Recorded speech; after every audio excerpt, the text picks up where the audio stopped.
If you live in the United States, chances are you've probably seen one of these. This is the most common type of bike lane used by towns in North America. However, it has one major problem. It's mid. Welcome back to Urban Rural. My name is Paul, and today we're going to talk about why these bike lanes are so mid and how we can fix them. The Ocean Parkway bike path is widely recognized as the first bike path in the United States. Opening in 1894, it served as the foundation and inspiration for the future of cycling infrastructure. While the Ocean Parkway is a separated bike path, what we have today are mostly bike lanes. Ocean Parkway was built with cyclists in mind, however, these paths just feel like an afterthought. Painted lines inches away from road traffic without really any regard to the cyclist's safety. However, should we be thankful for these? I mean, after all, we are getting a designated space. Surely, automobile drivers would obey by these designated areas, right?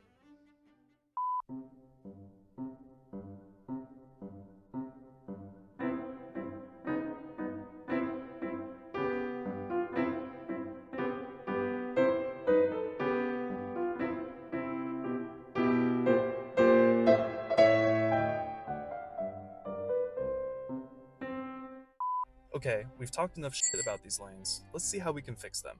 Perhaps the easiest thing that can be done is by painting them a vibrant color.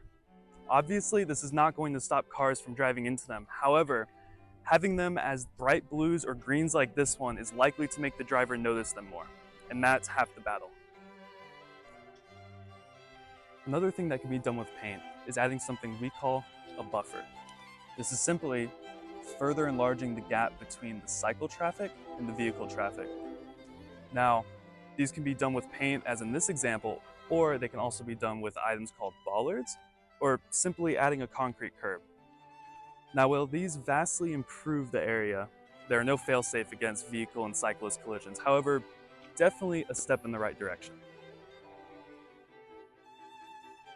The best thing that a city can do is not build bike lanes to begin with, but rather build a fully independent bike path from vehicle traffic. This is considered the gold standard in cycling infrastructure, and the proof is in the pudding.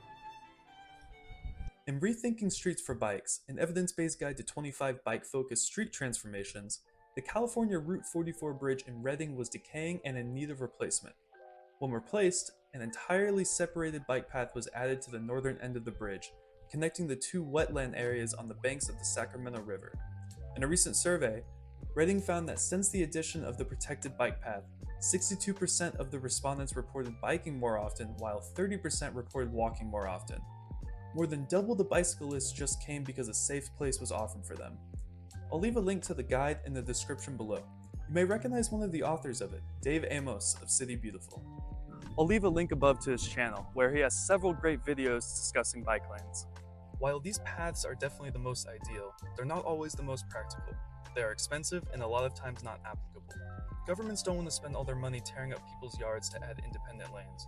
Nor do homeowners want to lose some of their yard and deal with the construction, which is why these types of lanes are so common.